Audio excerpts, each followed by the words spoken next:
present today is pretty much summarized by the title. It's an algebraic framework for constructing updatable and universal SNARKs.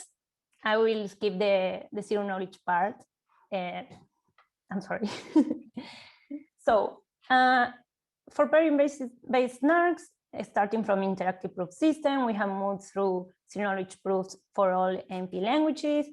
Until in 2016, due to growth, we have our most efficient construction, our favorite construction.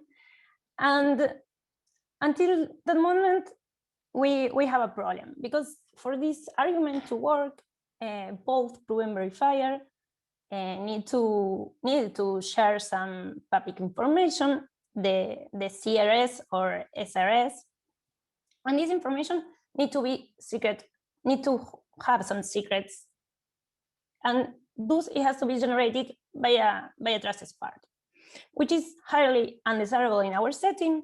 So we don't want to trust anybody. And the trivial solution for this kind of problems is to do multi-party computation, as has been done in the sequence ceremony.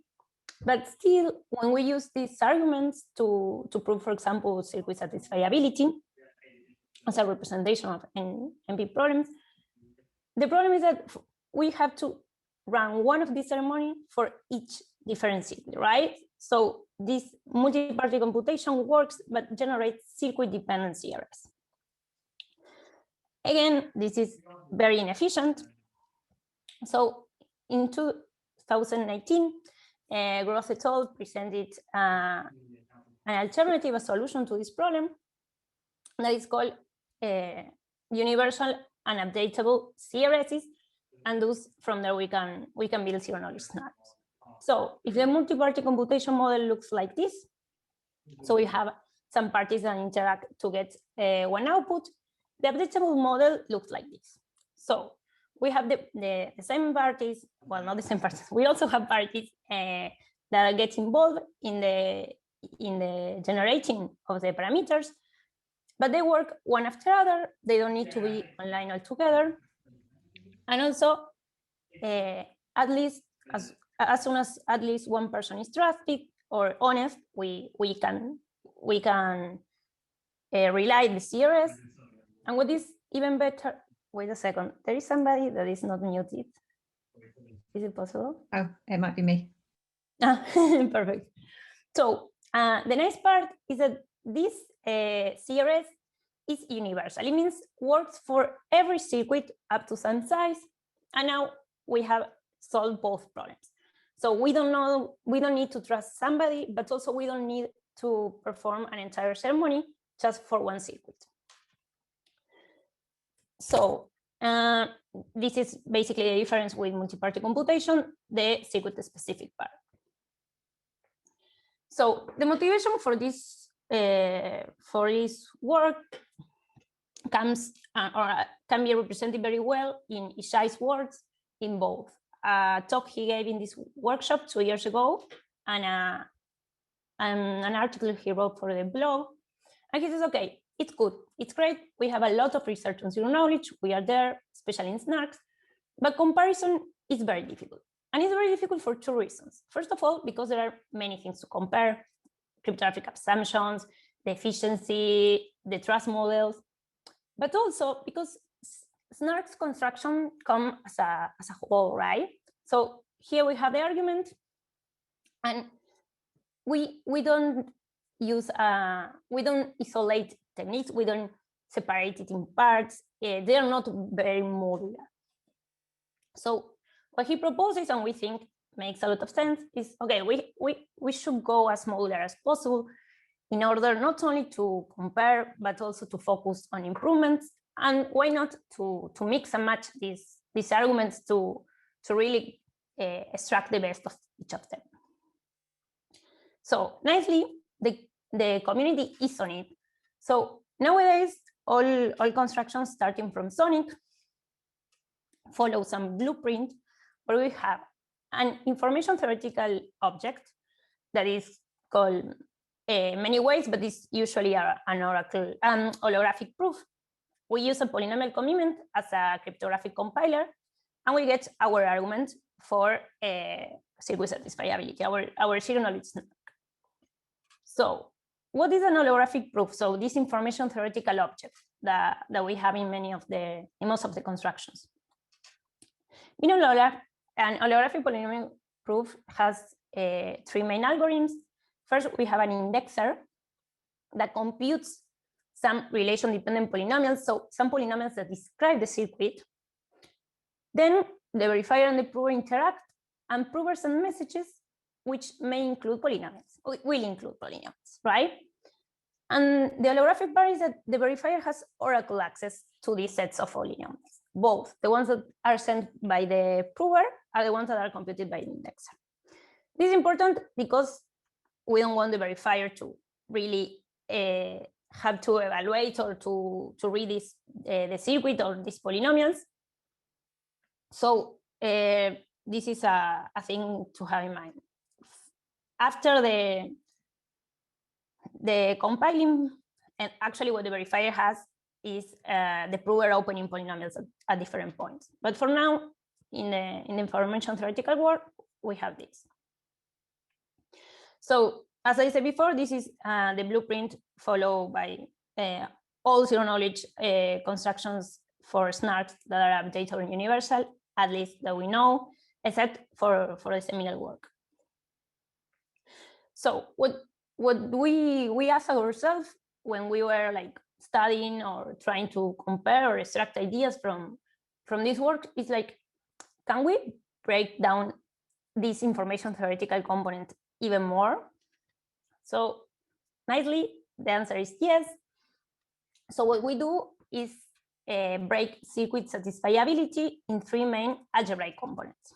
So today I'm going to talk in terms of linear algebra a lot. So we identify a Hadamard product, which is pretty standard. I'm pretty sure most of you are familiarized with it. An inner product argument that is sometimes isolated and other times is mixed with into some linear check, and a verifiable space sampling, which is what we propose today, and what we want to convince you that is the correct way to see these protocols. So we will explain this breaking, and then we will actually define verifiable space sampling as an algebraic intuition and also as an argument. So starting from the very basis for growth 2016, we have our most efficient construction, and we could ask ourselves, okay, what can we reuse from this, right? So we already have a very efficient construction. How much do we need to change it to make it suitable for a universal and updatable CRS? So in growth, the argument has also two main building blocks: a Hadamard product that we can extract as a technique and we can use it with a universal CRS. But then the linear relations in growth 2016 are proven and need to be proven with a linear circuit dependent CRS. So this is what we cannot extract. So it looks like having both like linear relations and quadratic relations. So just proving the Hadamard, I cannot highlight, okay. So just proving the Hadamard this way won't work for updatable and universal CRS. This is an observation that is made in growth et al. 2018.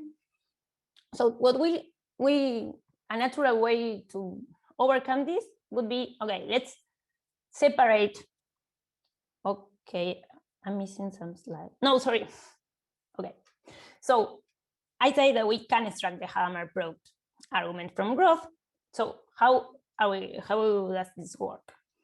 First of all, we will take m as the number of multiplicative gates. So we will ignore the additive gates and the ones that multiply by constants. And we will take a set of as many points in the field as the multiplicative gates. For now, this set is any arbitrary set. We will define the interpolation polynomials that correspond to this set. that is lambda I is the polynomial that vanishes at every point in R except for Ri, where it takes value 1. And then Tx will be the vanishing polynomial corresponding to the set, so it vanishes at every point. And now is when we are starting to move from this linear algebra world to the polynomial one. So we can use these Lagrange polynomials to encode vectors as polynomials. And once we have an encoding of vectors as polynomial, we can prove a Hadamard relation, right? It's a problem of divisibility of polynomials. And in this case, for example, as I said before, we will think that R is an arbitrary set. But for efficiency, because the vanishing polynomial gets very easy to compute when R is a multiplicative group, we can ask it. But for completeness and soundness, we don't need anything. R can be any set. So now yes, we want to separate the linear and the quadratic constraints because it looks like we cannot really reuse growth. So for doing so, I'm going to call now for each multiplicative gate I, assuming that they are numerated from 1 to m, AI will represent the left input of gate I, BI the right input, and CI the output. And this will give us a representation of these inputs and outputs as vectors, right? So the vector of all of the elements AI. So again, the Hadamard product relation, we already know how to prove it. We can extract it from growth, and it's universal. The linear relations can be written as a relation as a matrix vector product. And then where we are in the Hadamard product relation, perfect. In general, we will take two vectors encoding the left and the right inputs. The Hadamard product has to be the vector of the outputs. And linear relations can be written this way, or equivalently in this way. And this is what we are going to use for now, because if you see now, what we have is a relation that says, okay, the vector of the witness of security satisfiability, so the vector ABC, is in the orthogonal subspace to submatrix. So the number of linear constraints is going to be 2 times the number of multiplicative gates that we say was going to be m, because we have m left inputs and m right inputs. Now, we will try to do something like the Hadamard product, so some compression to prove these linear relations. So let me define W as the matrix that represents all the constraints. So it includes both matrices. And what we want to see is that ABC is in the orthogonal subspace to the one generated by the rows of W. If we have this, we have proven the linear relations, right? And because we already have the Hadamard relation, we can prove circuit satisfiability. So what is the natural way of doing this? Is okay, let's do the inner product of every row of W with the vector of the witness. Again, we will encode our vectors as polynomials. And then we have actually an argument to do this inner product. So this is, if you can see, I cannot highlight, but the polynomial here, Wi, is actually a vector of polynomials, because I'm going to divide the matrix W in 3 parts. So the first one is the one that gets multiplied by vector A, the second one is the one that gets multiplied by vector B, and the third one by vector C. So if the inner product between this vector of polynomial and the vector of the encodings of the witness modulus T vanishes at 0, then this inner product is 0. Maybe if instead of putting 0, I will have put in sigma, you say, okay, this is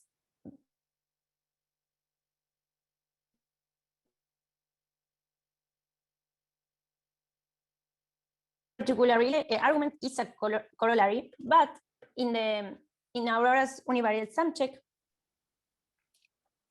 we need R to be a multiplicative subgroup. I think we lost some sound. Can you just go back a few sentences? Yes, where did you lose me? I think it was the second row of the table there. So yeah, like 30 seconds or something. Yeah, thank you. Okay, thank you for telling me. So again, we can encode our vectors as polynomials. And what we need now is an argument that allows us to perform inner product between vectors that are encoded as polynomials, right? So here, polynomial Wi is actually a vector of polynomials because I'm going to divide matrix W in 3 parts. So the first part is the one that is going to be multiplied by vector A, the second part by vector B, and same for vector C. So this argument says basically that the product between these two vectors of polynomials, modulus T, vanishes at 0 if and only if the inner product is 0. This is as when we consider R as a multiplicative subgroup, this is a corollary of the univariate sum check of Aurora. And this sum check needs R to be a multiplicative subgroup, not only for completeness, not only for efficiency, but for completeness and soundness. In the proposal, we include a generalization that works for arbitrary set R, that for efficiency, we will consider them as subgroups, but it has a new proof, and it's something we really would like to have some feedback on. So perfect. We have already our argument to do Hadamard product and to do inner product. The problem here is, okay, we need this vector of polynomials Wi, right? So the encodings ABC are going to be calculated by the prover because it's the one holding the witness. But who is going to calculate these vectors W?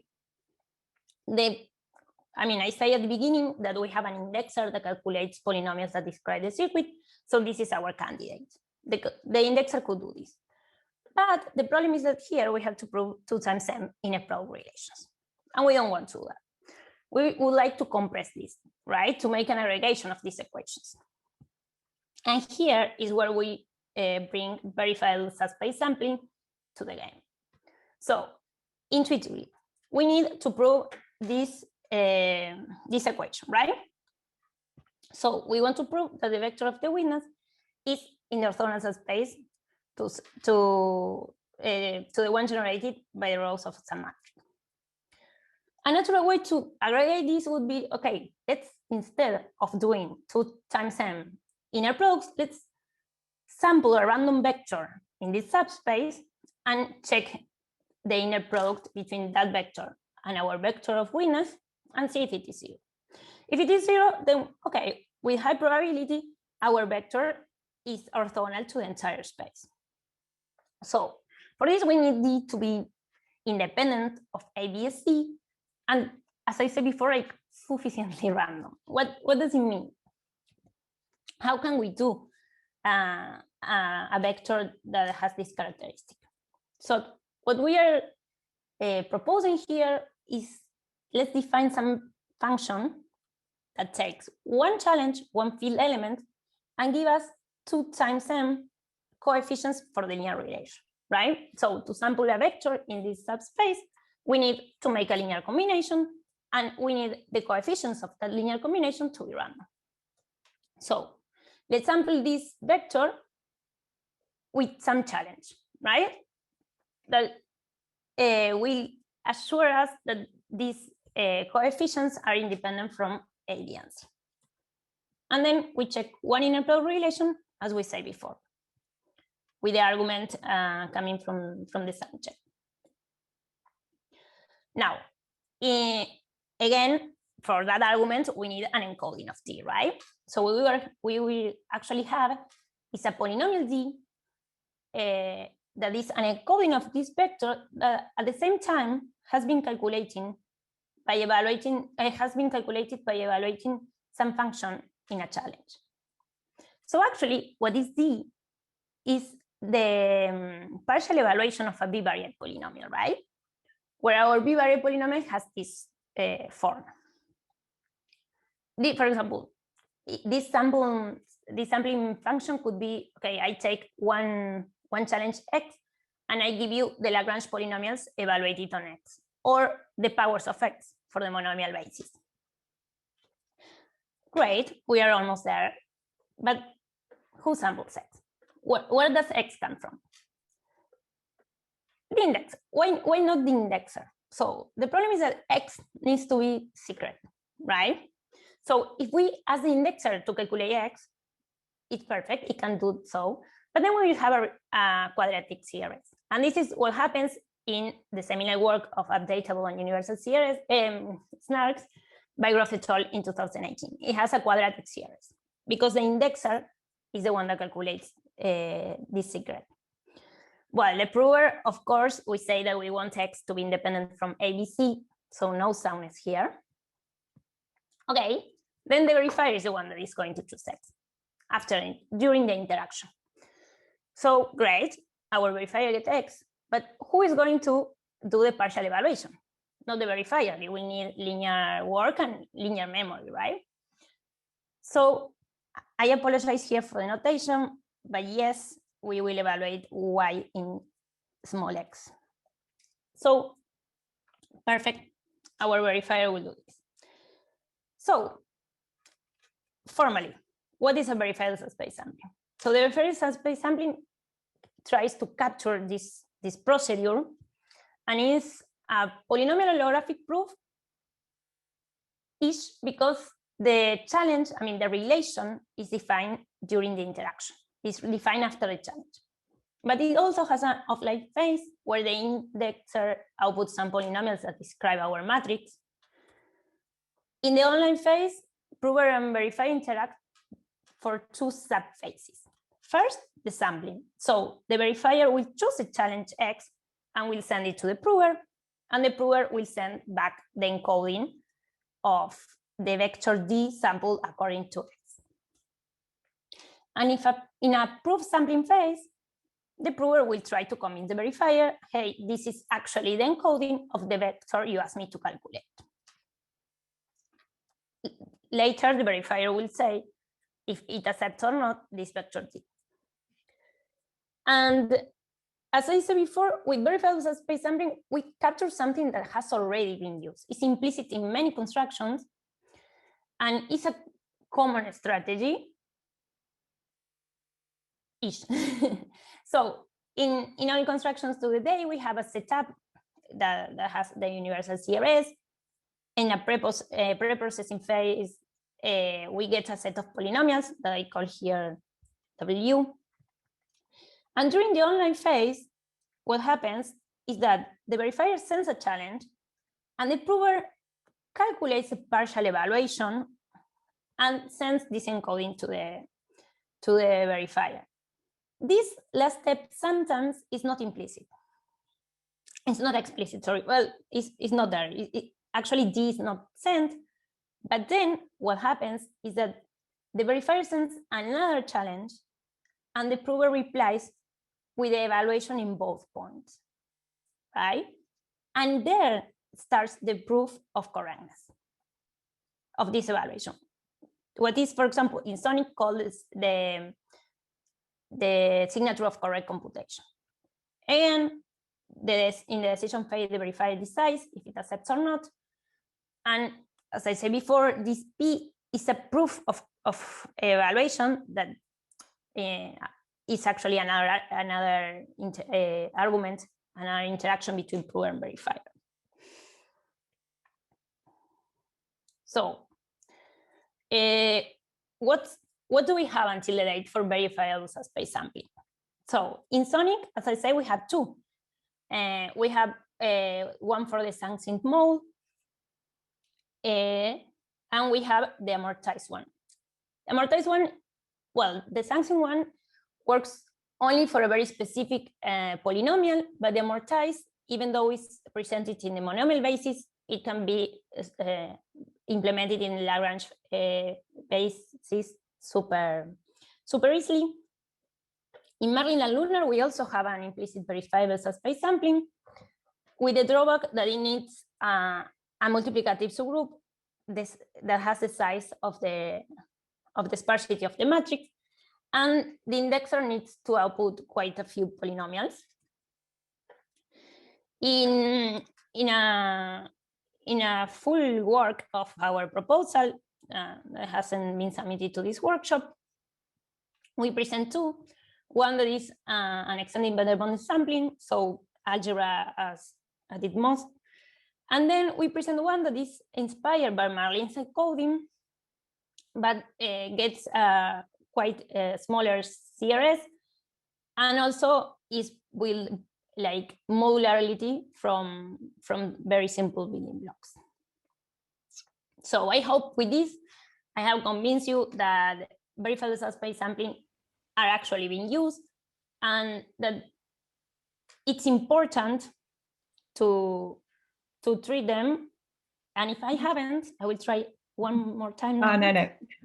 I think I should probably stop you now, because otherwise we won't have time for the discussion, which would be a bit sad. Or okay. at least if you could just sort of wrap it's up. Okay, Okay, that's an easy wrap up.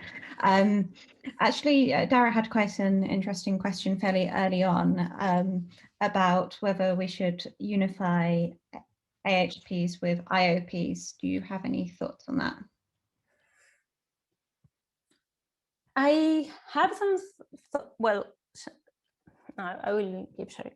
I have some thoughts on that, and I think that maybe some other people in the audience is a better choice to reply to this question.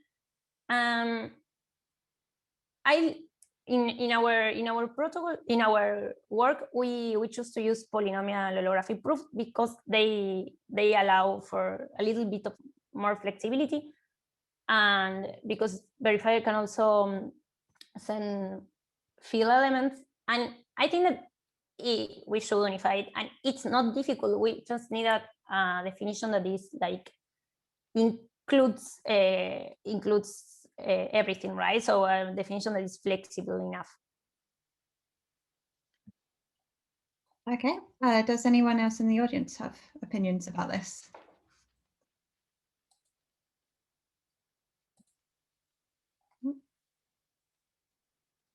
What can someone remind me what's the difference between AHP and polynomial IOP? I mean, I thought they were totally equivalent. So I would say that AHP is more specific than an IOP because there's also an algebraic structure. I don't know if anyone has a better answer than that. I would agree with Arantxa that perhaps we need a definition that is general enough so that it's easy to specify. I don't know, maybe you can set some parameters and then this definition becomes an AHP or a polynomial. I mean, it's just like the definition and the framework that you want to base your constructions upon. So I think there's nothing wrong with having plenty of names, but it's important to understand what are the key differences between both definitions, but they're perfectly fine. So is the argument that this is a useful framework to use for developing new proof systems, or is it that existing proof systems can be described in this framework? Can I say something? So I think that so the reason why I think that it's true that this paper does maybe not really fit in terms of like in fact we got this review saying this is not a proposal for standardization. For now it's more of a systematization of knowledge also, right? Because we have these different proposals. They have these similar building blocks, but it's really, they are not so easy to compare. And for us, this was also a way to understand these constructions, okay? Because partly the goal was to systematize and understand what was there. And the goal, what we have as we think is a topic for discussion also, and why we think is interesting to present this, is that what we think we contribute is that these building blocks are all algebraically meaningful, right? So I think it's easy to explain why you need each of these blocks. And for instance, we think that for us, it was harder to understand why you need a signature of correct computation. Actually, I think this is the right explanation. You need a signature of correct computation because you want to make sure you sample correctly, no? So what we wanted to put on the table was a bit of this idea that so somehow we need to be discussing about linear algebra too, right? Because this is what we're doing, linear algebra in a sense. No? Linear algebra is the mathematical language to talk about equations, no? So we are talking about equations.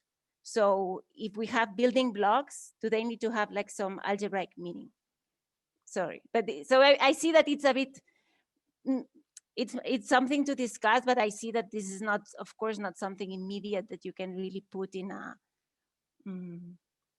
So for instance, we think it's useful to talk directly about inner product, right? Because there are papers that talk about inner product in this discrete log setting, but then when you look at the link check argument, it's implicitly using this inner product that we put on the slide, but this is not, so it's not obvious really that there are disconnections. So this is, I think, maybe the thing to discuss also.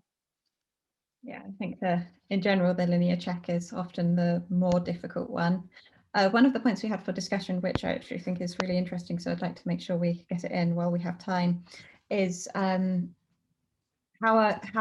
do you think is the best, how do we think is the best way to compare the performance between these different holographic proof systems, where some of them are working with R1CS and some of them are working with different proving systems. Certainly, Marlin is using a different one. Marlin is R1CS, but Plonk is using a different one. Sonic is using a different one. Because the efficiency comparisons there aren't always immediate. I mean, I can answer that from the point of view of an implementer. Yeah. We basically convinced ourselves that the kind of circuits that we usually write for Zcash are more efficiently implemented in Plonk, and we just did that by considering, say, elliptic curve multiplication, some algebraic hash functions, SHA-256, and Merkle trees, a bunch of representative things that we put into circuits, and just implementing them in Plonk and R1CS. Well, we already had implemented them in R1CS for Sprout and Sapling, and convincing ourselves that the Plonk arithmetization. So this is actually a bit complicated, because how do you tell whether a circuit that is smaller in the sense of having fewer rows is actually more efficient than an R1CS circuit? So for that, you have to consider the concrete efficiency of the sort of typical proof systems like Plonk and Halo and Grot.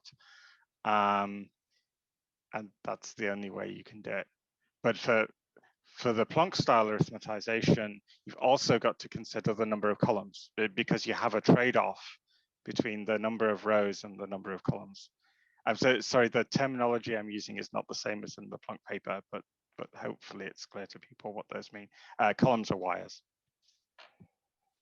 Jonathan Buto has a question in the chat. Would you like to read that out? Yeah, sure. So with the algebraic holographic proofs and IOPs, maybe like if it's interesting to connect the two, if you define like a general IOP with different types of queries, which could be like linear queries or polynomial queries or just something else, then potentially it could cover algebraic holographic proofs. So, you know, with those, like maybe each point that the verifier can query in an AHP is like an algebraic function of the message. So it seems like you could just make all those functions like the class of queries, IOP queries, that the verifier would be allowed to make, and then maybe you could bring the two together that way. Yeah, sort of just to clarify what I was wondering, there's a definition of polynomial IOP like in this dark paper, and then the AHP definition in Marlin. And I was wondering specifically the polynomial IOP is totally equivalent to the AHP definition.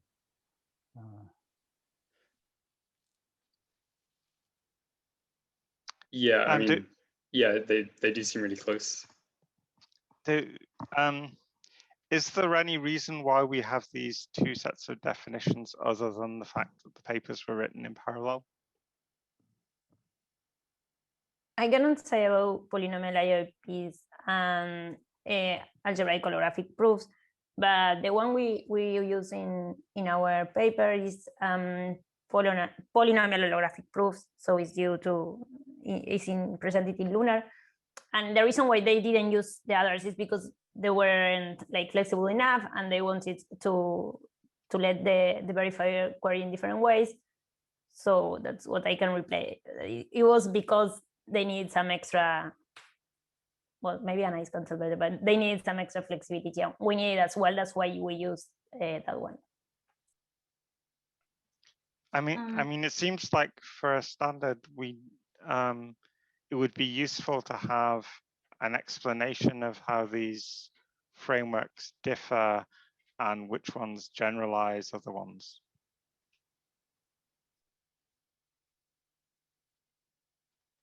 Personally, I can say that when writing the Lunar paper, we went for a different kind of notion, which is pretty much, I mean, it's really similar to the AHP, but there was a difference where instead of sending messages and allowing, I mean, instead of sending polynomial, like degree 0 polynomials to model messages, we were explicitly allowing the prover sending actual messages like field elements, not represented as degree 0 polynomials.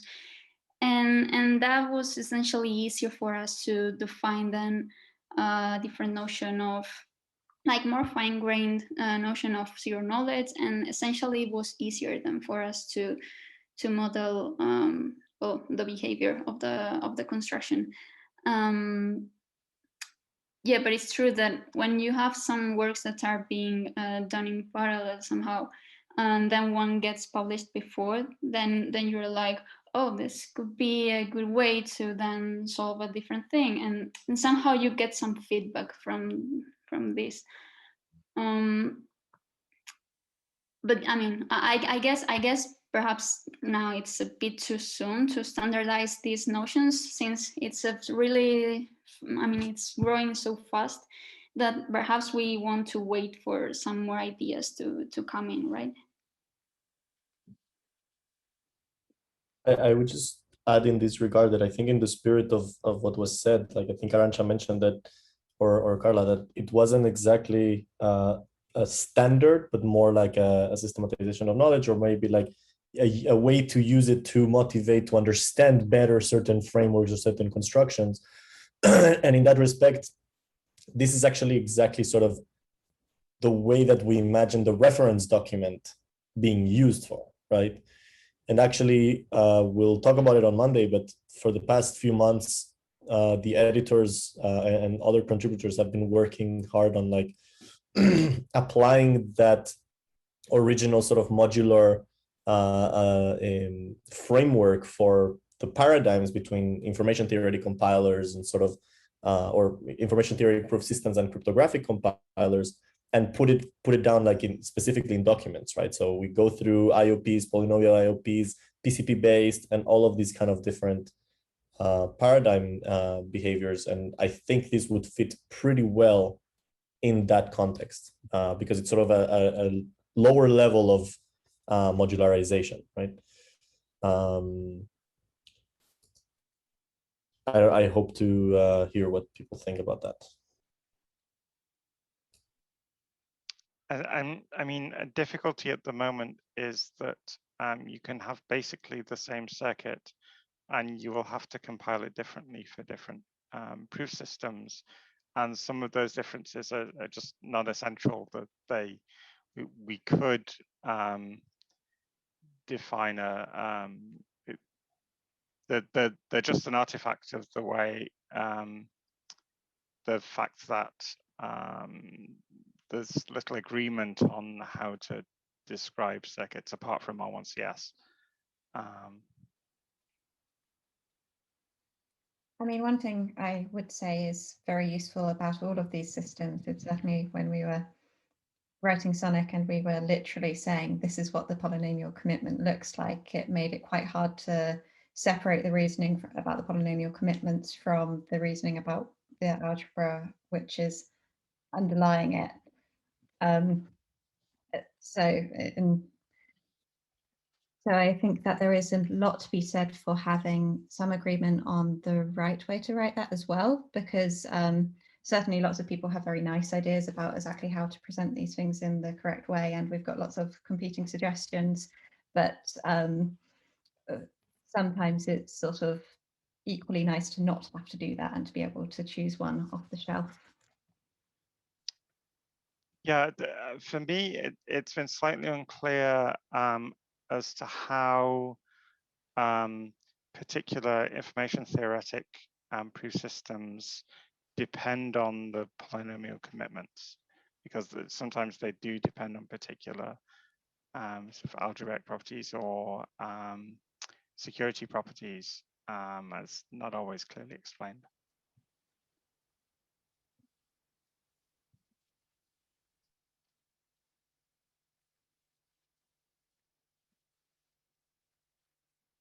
So the abstraction which you have at the moment in your proposal, does it cover, would it cover Sonic, would it cover Marlin, would it cover Plonk, would it cover Luna? Would you say that it's general enough? Well, actually, a good question is whether it covers Plonk or not. We have our suspects. We haven't been able to prove it. Like if Plonk actually like implicitly uses a verifiable subspace sampling. I don't know if Ariel has any thoughts. Yeah, so I think in that sense, I think it is a good, like this, think how efficient you can do like subspace sampling, which, side note, I wonder if it's equivalent to evaluation of bivariate polynomials or sparse, or it's not. I think that's a really good question to study, how efficiently you can do that. I think the division you did, I don't think it covers Plonk because two reasons. So first of all, there's the implicit assumption that you're working with a degree 2 thing. Now, one reason we were working for a long time with a degree 2 thing is before the polynomial IOP/AHP, we were working with this paradigm of doing everything with the secret point in the exponent. And since we only had like degree 2 homomorphic stuff, namely pairings, that's the reason why we were stuck with degree 2.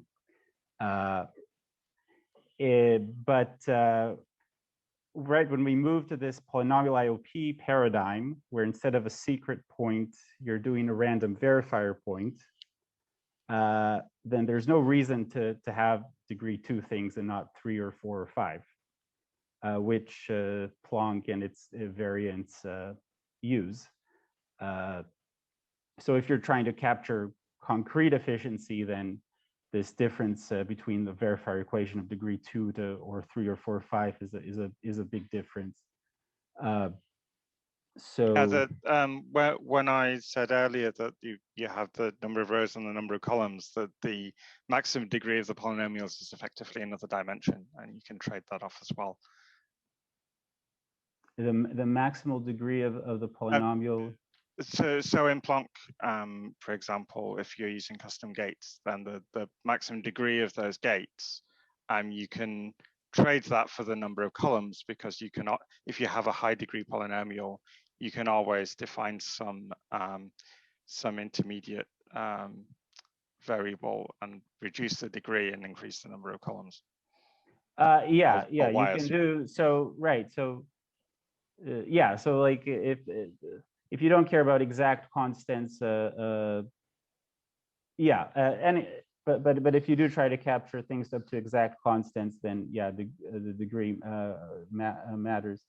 I'm not sure I totally caught what you said, but let me say I think the second main thing where this framework would have a problem with Plonk is, so I think sort of what Plonk says is it's easier, instead of capturing a general subspace, it's easier.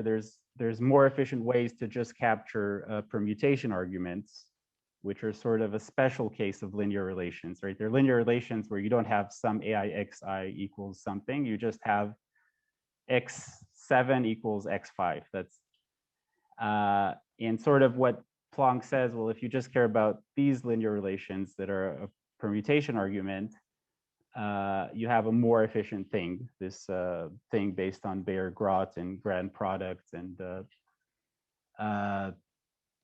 so sort of Plonk says, well, it's if you really care about the constants, it may be, who knows what people will come in the future, but maybe right now it's not best to sort of divide it to general linear relations and Hadamard or non-linear thing. I think that Plonk indeed does not really fit, but one interesting thing is that Plonk and Marlin have something in common, and this is that actually to have really efficient a really efficient argument, you need to restrict the sort of matrix. No, so Plonk doesn't escape this. Like, so you first have this part where you plug the additive gates, like you move them to the Hadamard product in some sense. And then for the linear relations, you're sticking to a permutation matrix, which is also a simpler matrix. And in fact, this is like, so the way we see for improving in these updatable and universal SNARKs is in fact improving on the generality of the matrices that you can cover without really increasing the cost. No, so like Plonk breaks it in another way, so it doesn't really fit, but it has in common these limitations that somehow you're stuck to the kind of matrix that you. So there is a case for studying this. No, you don't think? Do you not think that might be inherent? Because, like, I mean, I don't know if there's any examples that contradict this, but in some way you're going to have to cover the cost of the addition gates. Like the addition gates, you can't pre-process them entirely because you have this universal string and that's all you have to work with. So you need the cost of the addition gates to appear in there somewhere, because otherwise you're able to prove something for nothing, which obviously you can't do. And if you just have a general matrix being covered that doesn't have any special properties, then that's an n by n matrix of which you have to count the cost of every single entry. Do you reckon that's possible? No, like I see that, I mean, I don't see, so what I see is that of course this would mean the prover is quadratic, right? Because then he has like a quadratic number. But why is this really for sure a limit? So I don't see a reason, like I don't understand it, why this would be really a limitation for the verifier.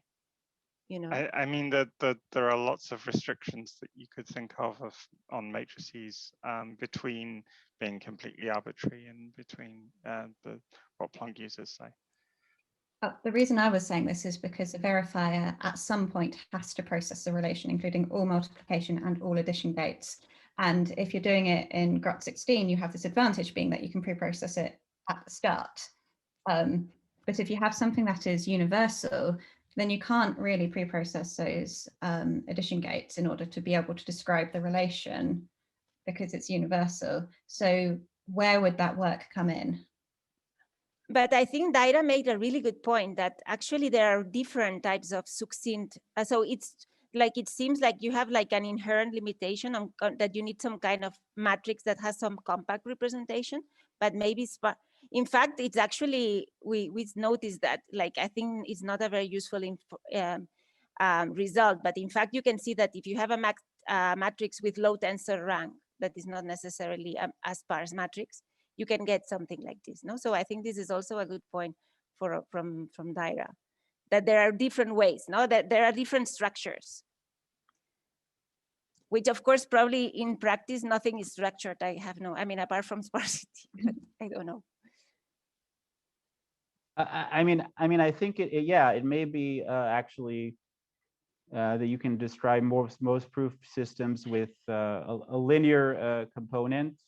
Yeah, we're okay. Yeah, actually, maybe I am. I just misinterpreted what you presented in the beginning. Yeah, just the linear component. It's going to be some family of matrices, and that's going to differ from proof system to proof system. Some proof systems will handle a general. Some proof systems, it'll be like a sparse matrix. Some proof systems will be like a permutation matrix. And then just the second thing you have, if you want to capture other stuff like Planck, and you just need, instead of the Hadamard thing, you need just an entry-wise low-degree equation. So right, Hadamard is the same. It's just AI times VI equals CI. To capture Planck, you just need to allow Planck and its variance. You need to allow some general entry-wise low-degree equation. There's also the technicality that okay, I'll just say, if you really want to get into the weeds, that low-degree equation is not just in the witness vectors, but it's also in some pre-computed like pre-processed vectors. They also participate. And also the verifier randomness also can be variables in this entry-wise. This is in fact basically what we're doing for the security proof of Halo 2. Mm-hmm. What you just said. So we only have 5 minutes left. So I think we have our sort of 3 big questions, which we should probably make some time to cover now. The first being, do we want to integrate this work into the community reference document?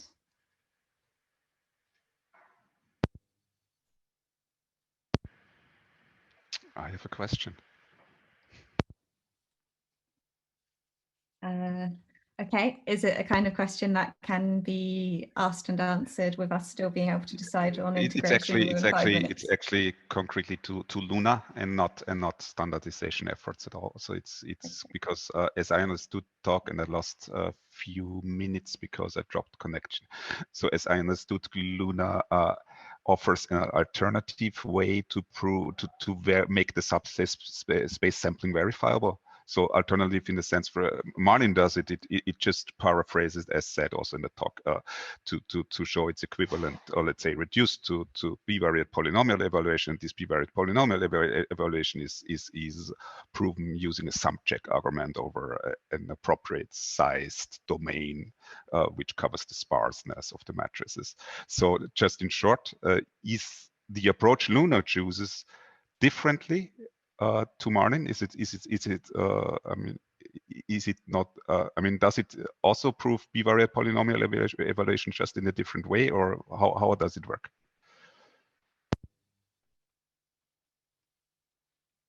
I think Anais should answer, no? Yes, I was waiting for her to. You're muted. Yeah, I'm here. Can Anais is hear me? muted. I think this question might take a while to answer, and I think we need to focus on the question Mary asked about standardization. To be honest. I can answer shortly. 1 minute is that I think that many. So I think the core is similar to Marlin. There are optimizations, but like the core is similar. Because we are working also, we have also similar an optimization for the sum check argument for our proof system, but it's a different thing. So we can have a chat maybe the other day. Thanks. Sorry, I think I was muted for some time now. So yeah, I agree that perhaps we can take that offline if you like. I can send you my email and we can chat about that. Yeah, would be perfect. So yeah, I mean the idea flows pretty similar, but there are some improvements that we use to reduce some more field elements and reduce the proof just a bit more. But I mean, the idea is pretty similar. So maybe we can. Yeah. So our is pretty much in alignment of Martin. Just let's say it just I have the impression it goes more to the core. Okay. Sorry. Sorry, Ulrich, and maybe you can also talk about it in the Telegram group. Maybe other people here are interested as well. So on the standardization question, I have the impression that it might be possible to describe existing systems in this framework, but if we did that, then we would essentially be complicating their description relative to the original papers. I don't know whether that's just my impression. I think if we're standardizing existing systems, we should describe them in the way that they were originally described in the defining paper.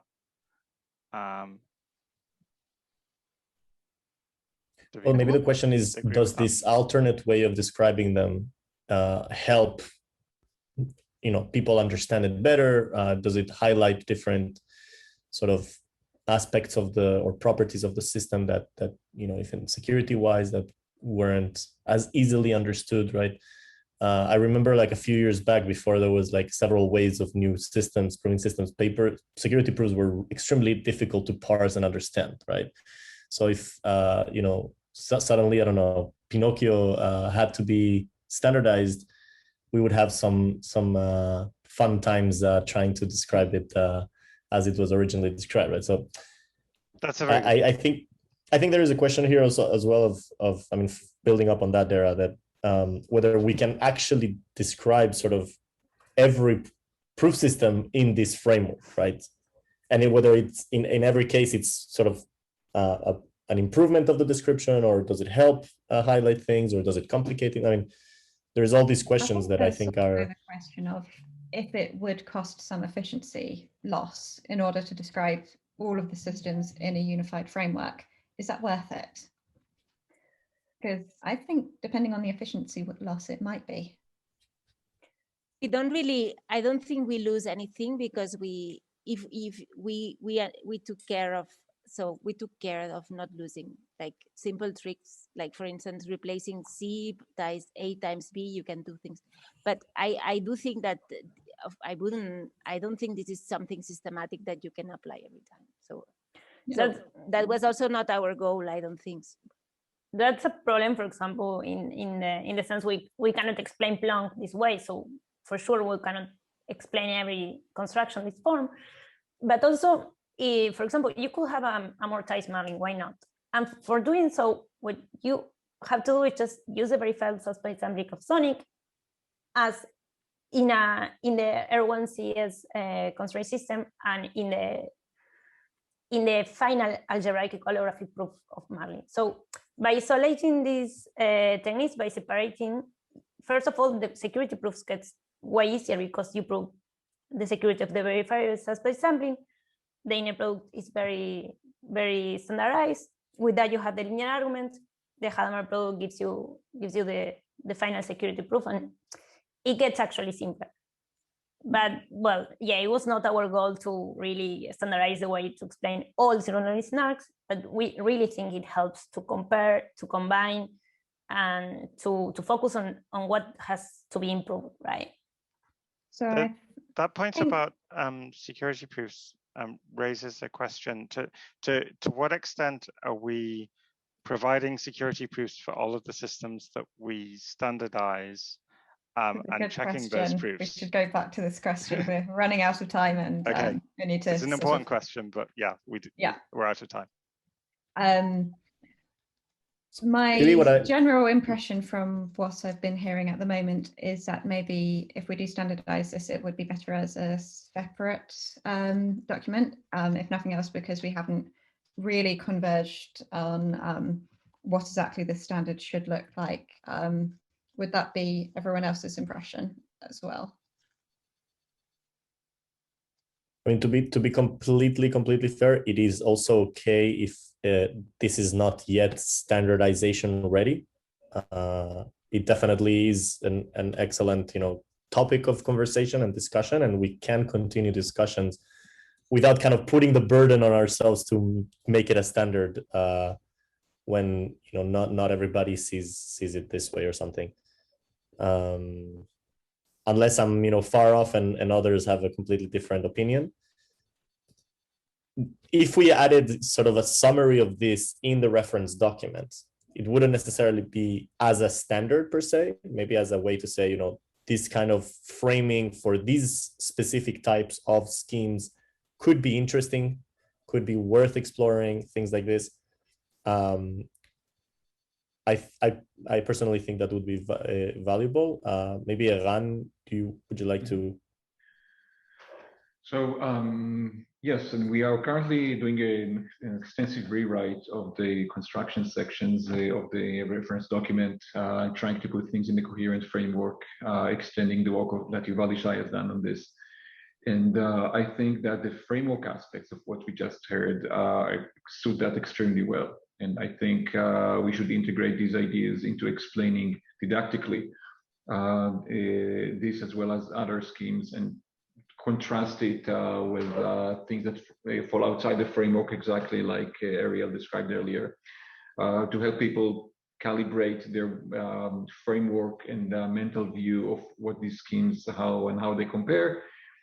Yes, even if there's a bit of loss of efficiency. For example, BCIOP has been extremely successful in explaining the moral of many constructions, even if some constants were lost along the way, and I think that is fine within the context of the community reference, unlike concrete standardization of specific scheme, which is currently something we're not yet aiming for. So that's one place where I would like to see this integrated didactically. And as for the extensions of scope and the specific scheme, I think that does need further discussion. The final question. Sorry. Carry on, Mary. Final question for the working group. If we made a working group, would people be interested? I think just sort of say yes if you would be interested. You can say yes in the chat, Yeah. and if there is enough, then we'll do that. The alternative to the working group would be to discuss in the general group, and maybe a meeting could be set up, right? But a working group, again, comes with a bit more of a burden, quote unquote, but yeah, just saying that. Okay.